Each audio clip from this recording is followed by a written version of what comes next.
Assalamualaikum warahmatullahi wabarakatuh. Hal-hal yang membatalkan puasa. Selain harus melaksanakan kewajiban puasa, seorang muslim juga dituntut untuk menjaga diri dari hal-hal yang dapat membatalkan puasa. Dalam kitab Fathul Qorib dijelaskan bahwa ada beberapa hal yang dapat membatalkan puasa. 1.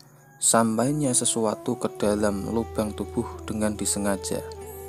Maksudnya, puasa yang dijalankan seorang akan batal ketika adanya benda yang masuk dalam salah satu lubang yang berpangkal pada organ bagian dalam yang dalam istilah fikih biasa disebut dengan jauf, seperti mulut, telinga, hidung, dan sebagainya.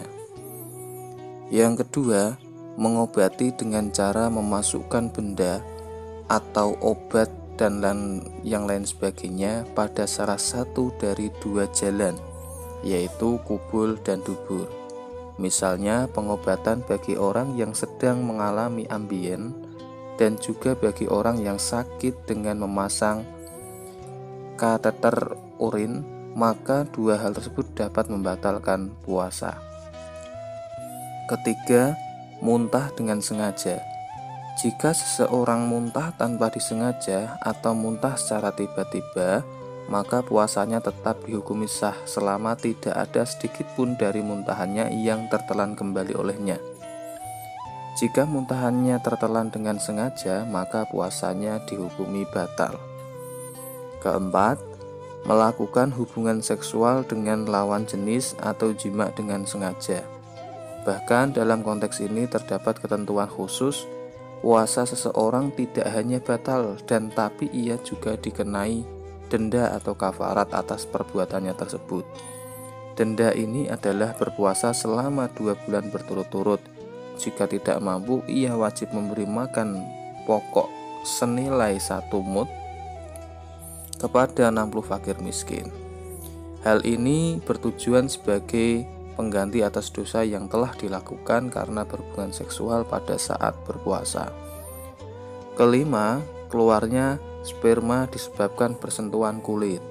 Misalnya, mani keluar akibat onani atau sebab bersentuhan dengan lawan jenis tanpa adanya hubungan seksual. Berbeda halnya ketika mani keluar karena mimpi basah, maka dalam keadaan demikian puasa tetap dihukumi sah. Keenam, mengalami haid atau nifas pada saat puasa. Selain dihukumi batal puasanya, orang yang mengalami haid atau nifas berkewajiban untuk mengqadha puasanya.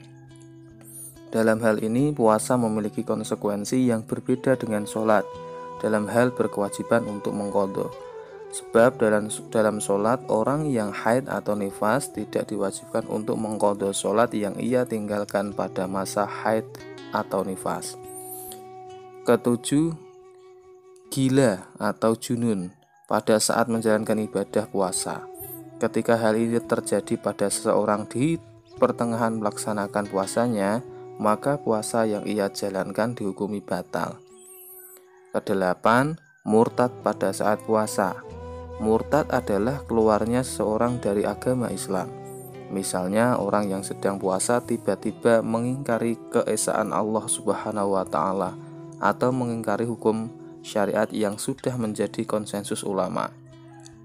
Di samping batal puasanya, ia juga berkewajiban untuk segera mengucapkan syahadat serta mengqadha puasanya. Itulah 8 hal yang dapat membatalkan puasa kita.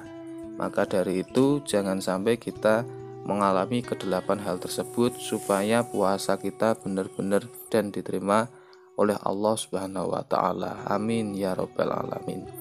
Sekian penjelasan mengenai hal-hal yang dapat membatalkan puasa. Mudah-mudahan dapat bermanfaat. Wassalamualaikum warahmatullahi wabarakatuh.